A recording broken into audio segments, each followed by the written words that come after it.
Yo mga idol, kamusta? Sports Talk PH nga pala. Ang matinding upset, pag-usapan natin yan mga idol. Ngunit bago ang lahat ay huwag kakalimutang mag-subscribe at i-click ang notification bell button for more sports talk. So naging agaw eksena nga po sa undercard ng Terence Crawford versus Israel Madrimov kahapon ang bigating heavyweight fight sa pagitan ng halimaw na undefeated rising star ng dibisyon na si Jared Anderson at ng veteranong si Martin Bakol.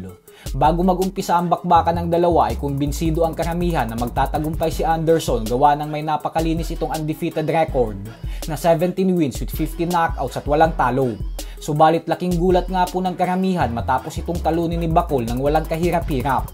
3 beses po itong pinabagsak ni Bakol hanggang sa tuluyan ng nagpasya ang referee na ihinto na lamang ang bakbakan gawa ng sobra-sobra ng mga solidong suntok ang sinasalo ni Anderson. Kaya naman dahil dyan ay nakuha ni Martin Bakol ang panalo via 5th round technical knockout. Habang si Jared Anderson naman ay nadungisan na ng isang talo ang kanyang napakalinis na record. Pero ganun pa man nga po ay aminado si Anderson na madami daw siyang pagkakamali na ginawa sa laban na ito. Kaya naman pinagbayaran niya daw talaga ito dahilan kung bakit natalo siya.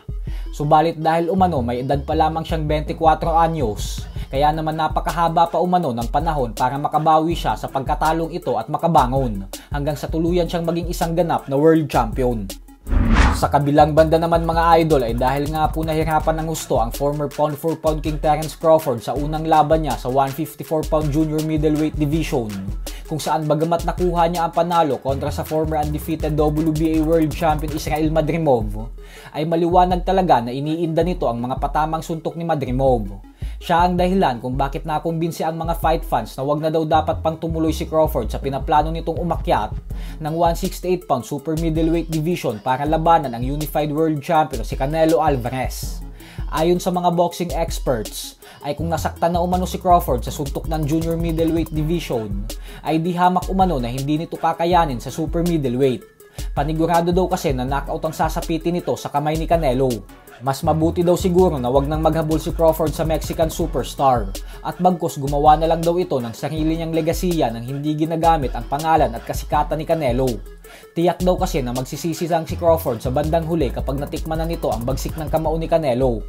Pero sa kabila nga po ng lahat ng banta ng mga boxing analyst, ay hindi pa din nakikinig si Crawford sa mga ito. At bagkus buo pa din daw ang kanyang paniniwala na kaya niya talagang talunin si Canelo sa mismong dibisyon nito.